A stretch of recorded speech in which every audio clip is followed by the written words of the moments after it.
Ini apa lagi nih?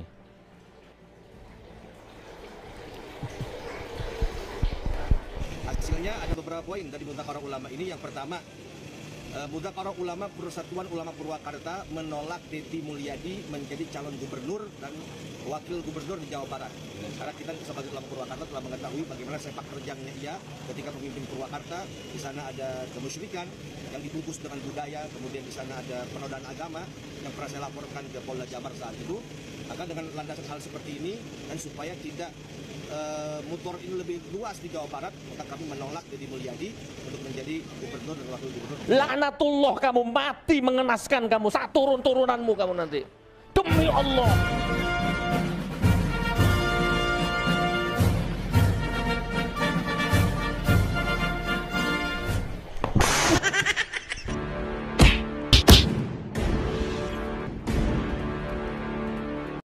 Assalamualaikum warahmatullahi wabarakatuh. Om Swastiastu, Namo Buddhaya, salam kebajikan. Sudah lihat ya bagaimana video di awal itu? Bisa dipastikan bahwa video di awal itu adalah merupakan anak-anak dari Petamburan ya. Jadi titisan dari Pak Rizik Syihab. Kenapa? Karena ijtima ulama terkait dengan pilihan-pilihan dalam politik. Saya kira kita sudah tahu semua akarnya dari mana. Kita melihat sejarah itu bagaimana waktu pemilihan gubernur di Jakarta dulu tahun 2017. Kemudian saat Pak Rizik Syihab mendukung dulu Pak Prabowo yang dikalahkan oleh Pak Jokowi. Bagaimana mereka membuat semacam satu pertemuan yang mereka masuk adalah ijtima para ulama sebagaimana yang ada di dalam video yang kita lihat tadi itu. Dan bagi kita semua ini sudah menjadi lumrah ya bagi masyarakat Indonesia. Manakala melihat video-video seperti ini ya bisa dipastikan bahwa mereka semua ini adalah pasukan-pasukan Mukibin dari Petamburan, muridnya Rizik Syihab.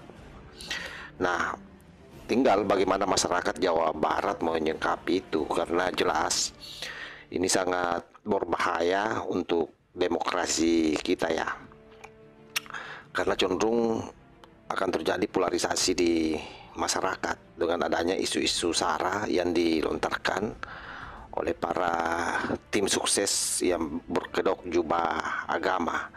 Bagaimanapun juga, sekalipun mereka rapi membungkus dirinya sebagai ulama, tetapi ketika masuk dalam ranah kampanye mendiskreditkan salah seorang calon dengan mengatasnamakan isu-isu agama, sudah bisa dipastikan bahwa itu akan membuat polarisasi sosial di masyarakat. Karena kita sudah melihat bagaimana dulu, kita sudah belajar bagaimana dulu pada pilkada DKI Jakarta. Sekali lagi itu menjadi contoh yang sangat konkret bagi kita semua, bagaimana kita dipertontonkan dengan kode bulang orang yang menjual agama, padahal itu untuk kepentingan politik. Oleh karenanya sekali lagi, kalau hal ini terus-menerus dipelihara, maka pasti akan menurunkan kualitas demokrasi kita yang seharusnya didasarkan pada rasionalitas, debat terbuka, program yang harus dilihat oleh masyarakat, justru kemudian dijajali dengan doktrin-doktrin penyesatan atas nama agama yang pada akhirnya nanti terjadi diskriminasi dan ketidaksetaraan di masyarakat. Jadi akan muncul nanti bagi orang-orang yang memilihkan Deddy misalnya dianggap orang yang tidak beriman. Dan sekali lagi ini sangat berbahaya, sahabat ya, sangat-sangat berbahaya. Karena penyalahgunaan agama di mana-mana memang itu pasti outputnya buruk buat demokrasi kita. Sekalipun memang efektifnya di mana? Karena akan membakar semangat masyarakat secara spiritual, secara kebersamaan sebagai sesama orang muslim yang seolah-olah beriman, itu akan ngumpul di situ.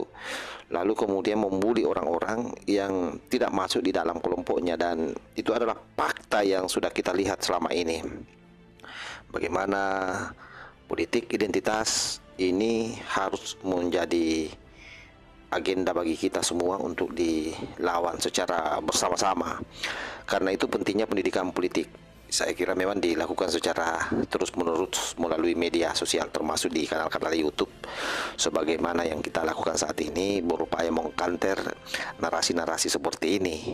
Itu kepentingannya adalah bagaimana supaya masyarakat melek dengan informasi dan tidak tertipu daya lagi oleh oknum-oknum yang menjadikan agama sebagai salah satu instrumen di dalam menggait dukungan terhadap pasangan calon dan menjelek-jelekkan calon lain.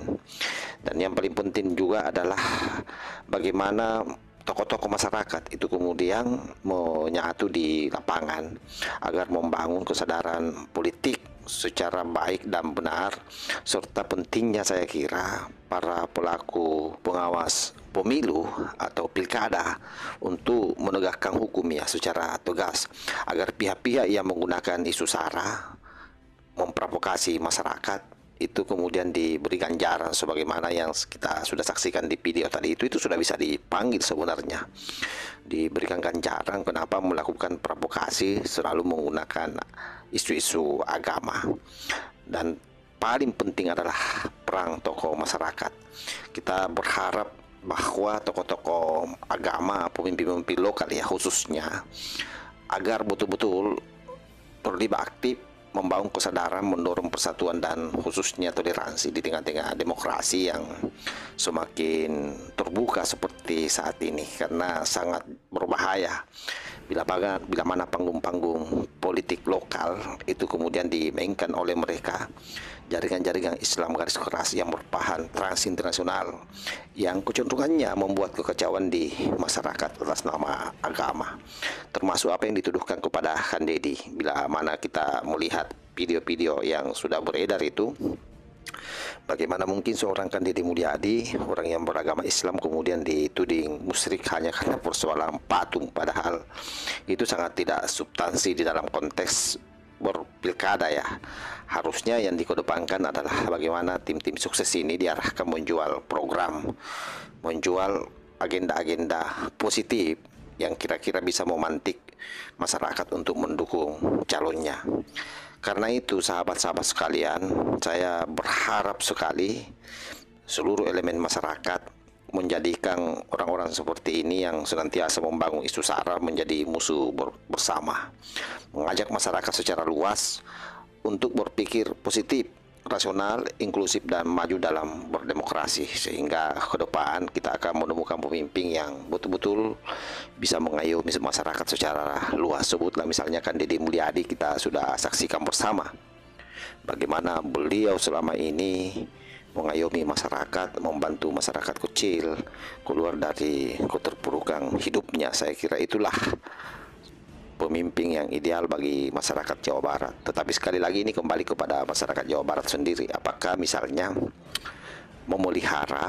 ingin memelihara isu-isu sara sebagaimana yang ada di dalam video itu atau tidak, tergantung. Nah, mudah-mudahan dengan adanya video ini kita bisa belajar bersama-sama dan bisa keluar bersama-sama dari cengkramang Petamburan yang notabene-nya adalah mereka memainkan peran-peran politik dengan menggunakan isu sara. Bohong mereka itu kalau mereka lakukan semua karena agama, memperjuangkan agama, tapi itu adalah untuk perjuangan kelompoknya. Wallahul muwaffiq ila aqwamit thariq. Wassalamualaikum warahmatullahi wabarakatuh.